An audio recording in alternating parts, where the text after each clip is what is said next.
Sir 17 ಜನ ಆರೋಪಿಗಳಿದ್ದಾರೆ. Sir ಇದು ಈ ತನಿಖೆ ಅಂದರೆ ಸ್ಪಷ್ಟವಾಗಿ ನಡೀತಾ ಇದೆ ಅಂತ ಅನಿಸುತ್ತಾ, ನ್ಯಾಯಬದ್ಧವಾಗಿ ನಡೀತಾ ಇದೆ ತನಿಖೆ ಅಂತ ನಿಮಗೆ ಅನಿಸ್ತಾ ಇದೆಯಾ? ನನಗೇನು ಒಂದು ಪ್ರೊಫೆಷ್ನಲ್ ಪೊಲೀಸ್ ಆಫೀಸರ್ ಆಗಿ ನಾವು 37 ವರ್ಷ ಪೊಲೀಸ್ ಇಲಾಖೆಯಲ್ಲಿ ಸೇವೆ ಸಲ್ಲಿಸಿ ನಿವೃತ್ತಿ ಆದಮೇಲೆ ನನಗನ್ನಿಸ್ತದೆ after very long time there is a case on the police hands which is done very systematically ಅಂದರೆ ಕ್ರಮಬದ್ಧವಾಗಿ ಏನು ಮಾಡಬೇಕು ಅದನ್ನು ಮಾಡಿದ್ದಾರೆ ಅಂತ ಅನಿಸ್ತದೆ. ಇಲ್ಲ ಅಂದಿದ್ರೆ ಇಲ್ಲಿ ಒಬ್ಬರಲ್ಲ ಇಬ್ಬರಲ್ಲ 17 ಜನ ಅಪರಾಧಿಗಳು, 17 ಜನ ಜೊತೆಗೆ ಒಬ್ಬರು ಇಬ್ಬರು ಭಾಳ ಹೈ ಪ್ರೊಫೈಲ್ ಕ್ರಿಮಿನಲ್ಸ್ ಅಂದರೆ ಮರ್ಡರರ್ಸ್ ಅಂತ ಹೇಳ್ಬೋದು. ಹೈ ಪ್ರೊಫೈಲ್ಸ್ ಮರ್ಡರರ್ಸ್ಗೆ ನೀವು ಮಾತಾಡ್ಸೋದೇ ಕಷ್ಟ. ಮಾತಾಡ್ಸಿದ್ರೆ ಅವರಿಗೆ ಬೇರೆಯವರು ಸಪೋರ್ಟಿಗೆ ಬರೋದು ನೋಡ್ಬೇಕು ನೀವು. ಹಾಗೆ ಮ್ಯಾಟ್ರ್ ಆಫ್ ಕಾಂಪಿಟೀಷನ್ ಥರ, ಅರೆ ನಾನು ಹೋಗ್ಬೇಕು, ಅವ್ರಿಗೊಂದು ಸಹಾಯ ಮಾಡಬೇಕು, ನಾನು ಹೋಗ್ಬೇಕು. ಯಾರು ಮಾಡೋರು ಕೂಡ ಅದೇ ಪ್ರೊಫೈಲ್ ಇರೋರು, ಅದೇ ಒಂದು ಚಾಳೆಗೆ ಬಿದ್ದಂಥವರೇ. ಒಳ್ಳೆಯವರು ಯಾರು ಆಯಿತು ಮಾಡಿದ್ದಾನೆ ಅನುಭವಿಸ್ತಾನೆ ಅಂತ ಹೇಳ್ತಾರೆ. ಅದೇ ಚಾಳಿಯಲ್ಲಿ ಇರ್ತಕ್ಕಂಥವ್ರು, ಅದೇ ಚಾನಲಲ್ಲಿ ಇರ್ತಕ್ಕಂಥವ್ರು ಏನು ಮಾಡ್ತಾರೆ, ನಾನು ಒಂದು ಸಪೋರ್ಟ್ ಮಾಡಬೇಕು ಅಂತ ಬರ್ತಾರೆ.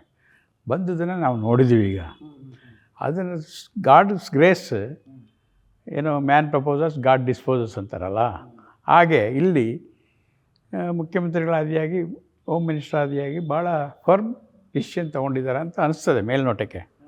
ಗೊತ್ತಿಲ್ಲ ಒಳಗಡೆ ಏನಿದೆ ಅಂತ. ಆದರೆ ನಾನು ಆ್ಯಸ್ ಎ ಕಾಮನ್ ಪರ್ಸನ್, ಇವಾಗ ನಾವು ರಿಟೈರ್ಡ್ ಆದಮೇಲೆ ನಮಗೇನಿರುತ್ತೆ, ಆ್ಯಕ್ಸೆಸ್ ಇಲ್ಲ, ಏನಿಲ್ಲ.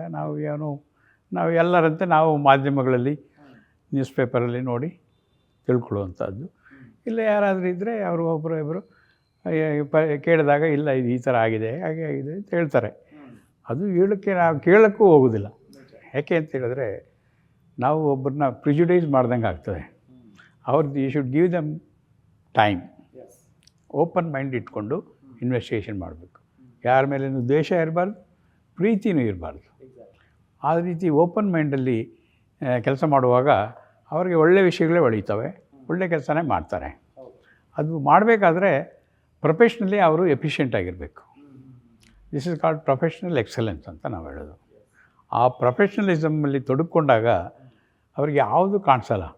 ಓನ್ಲಿ ಕಾಣಿಸೋದಿಲ್ಲಿ ಒಂದು ಕಡೆ ಅಗ್ರೀವ್ಡು, ಇನ್ನೊಬ್ಬರು ಅಗ್ರೆಸ್ಸರ್. ಅಂದರೆ ಒಬ್ಬರು ನೋವಿಗೆ ಸಿಗಾಕೊಂಡಂಥವರು, ಇನ್ನೊಬ್ಬರು ನೋವನ್ನು ತಂದುಕೊಟ್ಟಂಥವ್ರು. ಈ ಯಾರ ಮಧ್ಯೆ ಅವ್ರಿಗೆ ಅನುಕಂಪ ಇರಬೇಕು, ಯಾರು ನೋವನ್ನು ತಿಂದಿದ್ದಾರೋ ಅಂಥವ್ರ ಬಗ್ಗೆ ಅನುಕಂಪ ಇರಬೇಕು. Time being the case on hand. ಅವರೇನು ಅವ್ರ ಫ್ರೆಂಡ್ಸ್ ಅಲ್ಲ, ನೆಂಟರಲ್ಲ, ಯಾರೂ ಅಲ್ಲ. ಒಂದು ವೇಳೆ ಇದ್ದರೂ ಕೂಡ ಅವ್ರು ಯಾರೂ ಅಲ್ಲ ಅವರಿಗೆ. This is the approach of any professional police officer. ಇದು ಇಲ್ಲ ಅಂದರೆ ಅವ್ನು ಪೊಲೀಸ್ ಆಫೀಸರ್ ಅಲ್ಲ. ಅಯ್ಯೋ ನನ್ನ ತಮ್ಮ, ಅಯ್ಯೋ ನಮ್ಮ ಅಣ್ಣ, nothing of that sort. Profession ಅಂದಮೇಲೆ ಅವ್ರ ದೇವರು, ಬೈಬಲ್ಲು, ಕುರಾನು, ಗೀತಾ ಎಲ್ಲ ಕೂಡ ಅವ್ರ ಕಾಕಿನೇ. ಅವರ ರಿಲಿಜನ್ನು ಕೂಡ ಕಾಕಿನೇ. ಅದಕ್ಕೆ ಹೇಳ್ತಾರೆ ಮೈ religion is khaki. Guarantee news, ಸುದ್ದಿ ಖಚಿತ, ನ್ಯಾಯ ನಿಶ್ಚಿತ.